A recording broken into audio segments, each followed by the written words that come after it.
In Ocean's 8, Debbie Ocean is fresh out of prison and ready to pull off the heist of a lifetime. With a team of skilled women, she plans to steal a $150 million diamond necklace during the glamorous Met Gala. Keep watching to know how Debbie and her crew try to pull off this daring robbery and discover a twist changes everything. The start of the movie, Debbie Ocean, a thief, went to a parole hearing. She had been in prison for 5 years, and her brother Danny recently died.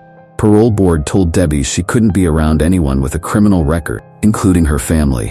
Debbie said she was ready to return to a normal life and pay her bills. After the hearing, Debbie picked up her belongings, including a watch that used to belong to her brother.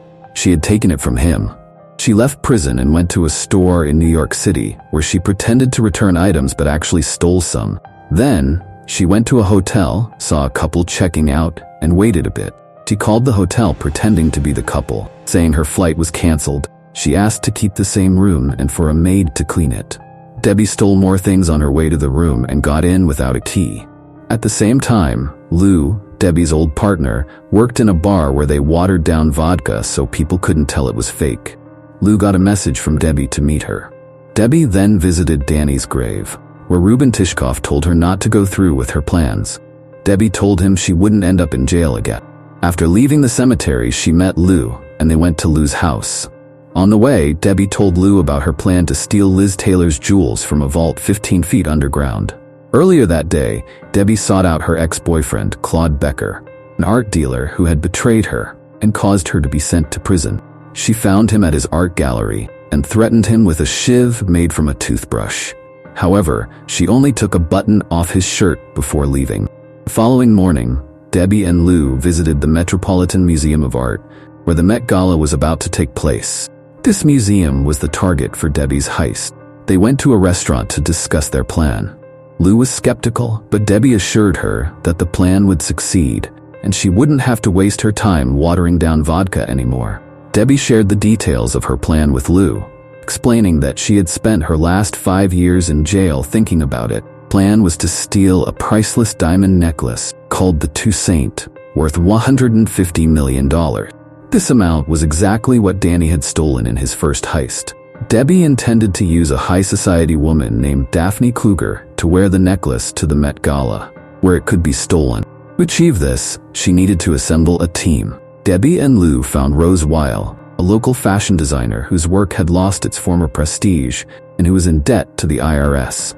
They discovered Rose crying and eating Nutella. They proposed their plan to her as a way to earn money and resolve her financial troubles. Debbie then reconnected with an old friend, Amita, an Indian jewelry maker who had previously done shady work for her. Amita still lived with her mother. Debbie promised Amita that she would no longer have to live with her mom if she joined the team. Amita quickly agreed. Next, Lou introduced Debbie to a hacker named Nineball. Nineball demonstrated her skills by hacking into a building's power line and strengthening its security system. Debbie and Lou then found Constance Wong, a street hustler skilled in pickpocketing. While they were talking, Constance managed to steal their watches. Since Debbie was also a professional thief, she caught Constance in the act. Finally, Debbie visited another old friend named Tammy, who was now living a quiet life as a wife and mother in the suburb. Debbie noticed that Tammy's garage was filled with stolen goods. Like the others, Tammy agreed to join the plan. The 7 women met at Lou's loft, where Debbie explained the plan. They would attend the Met Gala to steal the diamond necklace, and each of them would earn $16.5 million within 5 weeks. First, Rose met a celebrity named Penelope Stern at a local restaurant. Plan was for Rose to potentially dress Penelope for the gala. They took a photo of Rose holding Penelope's hand and published it in a popular newspaper. When Daphne saw the photo, she became jealous and had her manager arrange a meeting with Rose so that she could wear the dress instead. Next, Rose and Amita needed to see the Toussaint necklace to persuade its owners to let Daphne wear it to the gala. At first, manager refused to show them the necklace, but Rose managed to convince him by speaking in French. The women gave Rose special glasses to scan the necklace, which would be used to create a 3D printed replica made of zirconium. They planned to switch the real necklace with this fake one. However, there was no signal inside the vault, so Amita and Rose told the employee they needed to see the necklace in the sunlight. Rose successfully scanned the necklace with the glasses, and the 3D printer made a replica. Meanwhile, Rose visited Daphne and boosted her confidence, telling her she was the perfect person to wear the Toussaint. Later, Debbie went to the museum to check the security system. She spread the news that the political artist Banksy had sneaked into the museum and added one of his paintings. That same day, the museum manager arranged a meeting with the security company and ordered them to increase protection and check everything before the party. As the security employees were leaving, Wong stole an entrance card and gave it to Nineball. Nineball pretended to be a worker at the museum.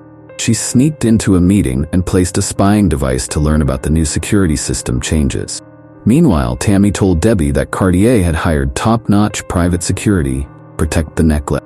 The security team included Guillermo de Vida, who had led security for the Pope for 10 years, and Yuri Eshel, a former Mossad and IDF Special Forces agent. At the same time, Nineball found the person responsible for installing the security cameras. She discovered on his Facebook that he liked dogs, so she sent him a link with a picture of a puppy.